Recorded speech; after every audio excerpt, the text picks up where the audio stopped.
Welcome, everyone. Today, we're diving into a crucial topic: building social emotional competence in early childhood.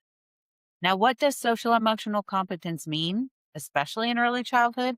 Simply put, it's about helping young children understand and manage their emotions, develop caring and concern for others, make responsible decisions, establish positive relationships, and handle challenging situations effectively.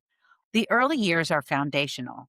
This is when children start to develop these essential skills that will serve them throughout their lives. By focusing on social emotional development, we are setting them on a path for success, both in school and life. As we go through this presentation, let's consider how we as educators, parents, or caregivers can create and foster these skills for young children. First, we're going to explore the social emotional environment. At its core, it's all about creating a space where children feel valued and supported. Sensitivity is essential. It means being attuned to a child's needs and feelings. Next, let's think about warmth and nurture.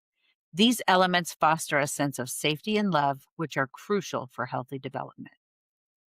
Responsiveness involves acknowledging and reacting to children's cues. This builds trust and confidence in their surroundings. Respect and protection are about honoring each child's individuality and ensuring they feel secure. We also emphasize continuity, creating a stable environment where children know what to expect throughout the day. Inclusion, belonging, and acceptance are all vital. They ensure every child feels like they are a part of the community and valued for who they are. Finally, let's not forget the power of community. It's about building connections that support each child's growth and helping children to build relationships with one another. As we move forward, we'll dive deeper into the concept of respect and its role in the social emotional environment. Let's take a moment to think about respect. We often focus on teaching children to respect adults, but have we truly considered how adults should show respect to children? Respecting a child is a two-way street. It's crucial to model the behavior we wish to see. When we respect children, we validate their feelings and experiences, which is integral to their social emotional development. This approach helps children feel valued and heard, fostering a healthy environment for growth. Consider how our interactions, whether through words, tone, or actions, can demonstrate respect. Respect is foundational to building trust and connection with children. It's not just about teaching, it's about embodying respect in our everyday actions. So let's continue reflecting on how we can respect children in our daily interactions. Let's read this scenario together and see if you can find the areas where the child may not have felt respected. Consider this scene. A caregiver with a baby in her arms is talking over the fence to a preschool teacher who is supervising 4-year-olds playing in the sandbox. The caregiver is telling the children what a miserable morning she has had so far with the baby, who is whimpering softly as she holds him. She tries to perk him up by jostling him a bit, and then she tickles him. He squirms. Finally, she tosses him in the air and catches him laughing as he screams. Are they screams of terror or laughter? She does not really know or care. In the meantime, the teacher has moved over to where two children are beginning to argue. She comes up behind one and, without a word, abruptly picks her up and carries her over to the other side of the sandbox. The child looks startled. So, what felt disrespectful here? The jostling and tickling when the child was upset? How about picking up the child with no warning and moving her to another area? If it helps, think about how you would feel if someone did these things to you right now. Most of us would not dream of treating another adult this way. So, why do we feel it's okay to do this with children? Now, let's explore some common behaviors adults might exhibit that can be disrespectful to children. First, consider how it feels when someone talks about you as if you're not there. This can happen even with infants, who, though they may not understand the words, can still sense the exclusion and the ideas and tone behind what's being said.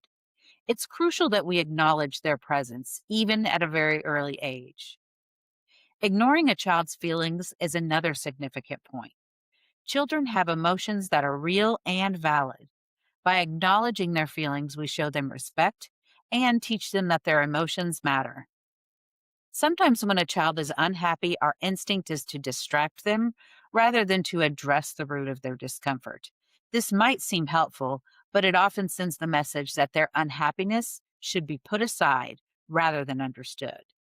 It's important for us to teach children that all emotions are valid. Treating children like objects is another behavior to be mindful of. They are not just passive beings in need of direction, they are individuals with their own thoughts and voices. Finally, refusing to listen to a child can be incredibly dismissive. Listening to them shows that we value their input and helps to build their confidence. By being more aware of these behaviors, we can foster more respectful and supportive environments for children. Let's move forward with a mindset of empathy and active listening. Now, let's think about teacher sensitivity. This is a crucial aspect of creating a supportive classroom environment. When we talk about high teacher sensitivity, we're referring to teachers who are consistently attentive. They recognize when a child needs help or is confused, and they respond quickly. This proactive approach not only resolves issues, but also fosters a sense of security and comfort. Notice how children in such environments appear relaxed and at ease. On the flip side, low teacher sensitivity can significantly impact a child's experience. Teachers who fail to notice or address children's needs leave them feeling unsupported. Even when issues are addressed, if not done effectively, the same problems can resurface, leaving children feeling uneasy. Our goal is to strive for high sensitivity, encouraging every child to feel seen and understood. By doing so, we create a nurturing environment where children can thrive. This image is of an emotions wheel, and it illustrates the intricate nature of our feelings. It shows our basic emotions that originate in the center, and then it expands into secondary and even tertiary emotions. By gaining a strong grasp of our own emotions as well as those of others, we can develop effective strategies to manage each one.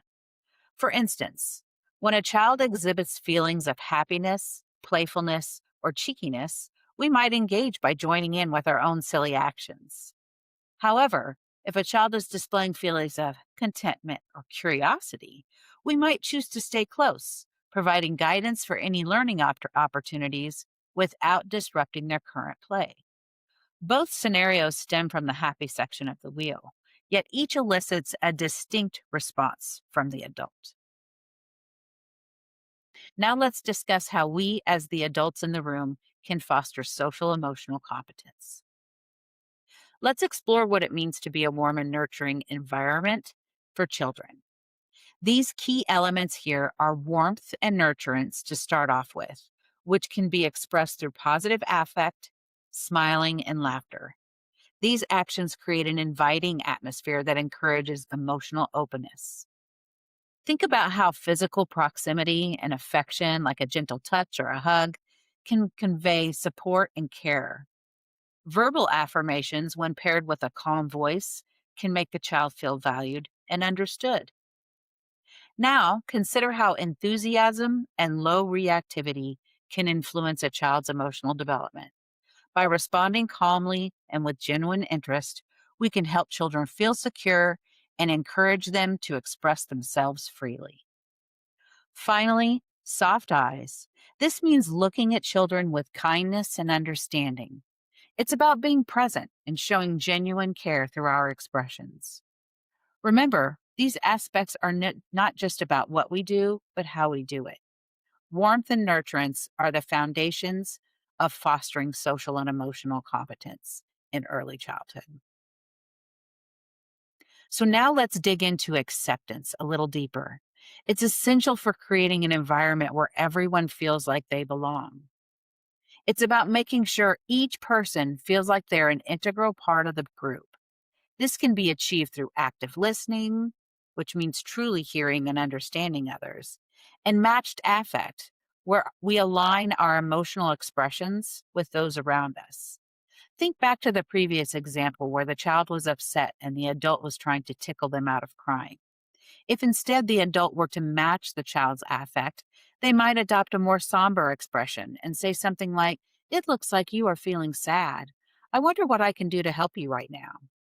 This matching of the affect and validating the child's emotions makes the child feel seen and heard.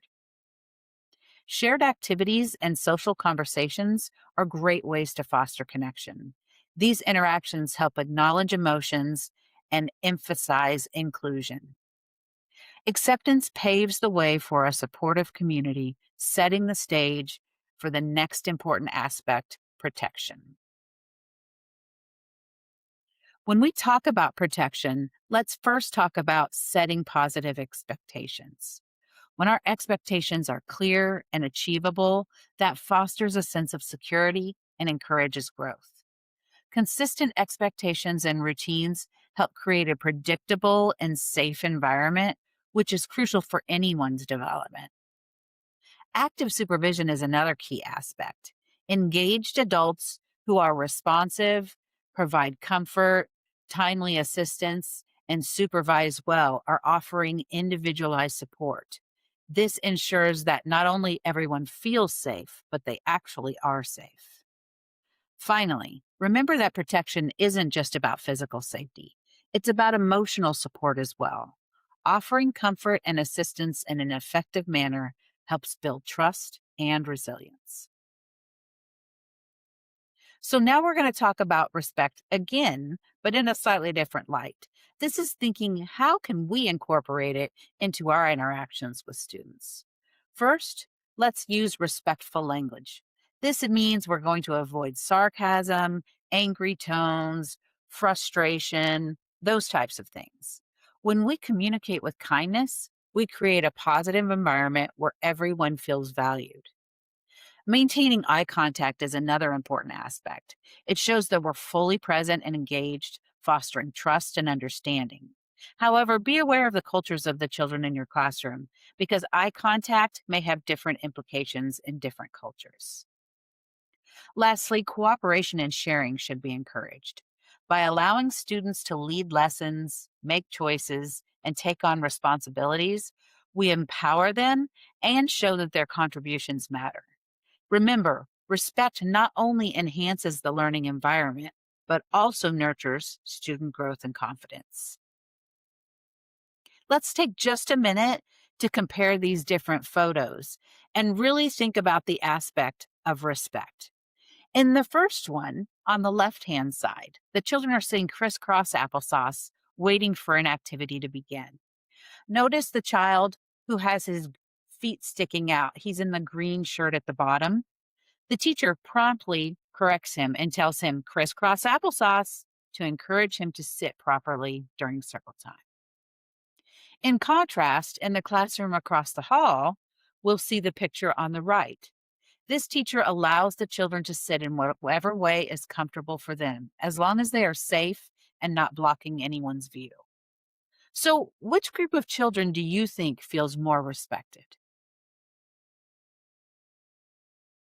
Let's talk about continuity of care. This is a strategy used in programs to ensure that children's attachment needs are met and to create a sense of felt safety within the programs. This includes practices such as having consistent staff in the classroom. Staff may be assigned to the same classrooms every day, and some programs even assign substitutes to specific groups of classrooms. This way, when a substitute is present, it is someone the children are familiar with rather than someone new each time. Additionally, some programs may have children stay in the classrooms for longer periods to help nurture that consistency with a familiar adult. Primary caregiving involves assigning specific staff members to individual children in the classroom to build strong relationships. These caregivers are often responsible for screening, assessments, curriculum planning, and communication with the parents of that child.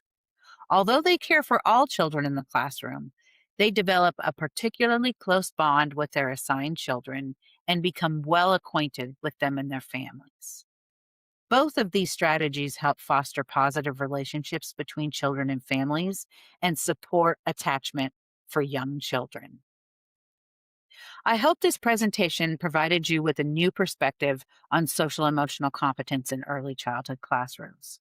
If you enjoyed this video, please like it and consider subscribing to my channel, Learning to Teach in the Early Years. Thank you.